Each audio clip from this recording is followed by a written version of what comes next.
সালাউদ্দিন সাহেব নাকি এক জায়গায় বলেছেন যে সরকার যদি আপনার শক্তিশালী না হয় তাহলে কি দেশ চালানো যায়। তো শেখ হাসিনার সাথে শক্তিশালী সরকার তো আমি বাংলাদেশে দেখি নাই, সেটাই সবচেয়ে শক্তিশালী ছিল। তো দেশ কি সে চালাতে পেরেছে? পারে নাই। তো শক্তিশালী নির্বাহী ক্ষমতার দরকার হয় আজকালকার যুগে, কারণ নির্বাহী খুব তাড়াতাড়ি ডিসিশন নিতে হয় আজকাল, কিন্তু তার ক্ষমতাকে লিমিটেড করে রাখতে হয়, যেটা পূর্ববর্তী বক্তা বলেছেন যে চেকস অ্যান্ড ব্যালেন্স, তাকে তার ক্ষমতাকে সীমিত করে রাখতে হয়।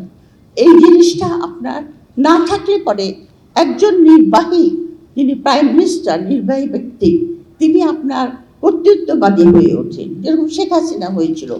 কর্তৃত্ববাদী থেকে সে তখন বিভিন্ন লোকেরা তাকে এমনভাবে চাটুকারিতা, মানে সাইকোফ্যাট, তারা তখন সেখান থেকে সে ফ্যাসিস্ট হয়ে ওঠে।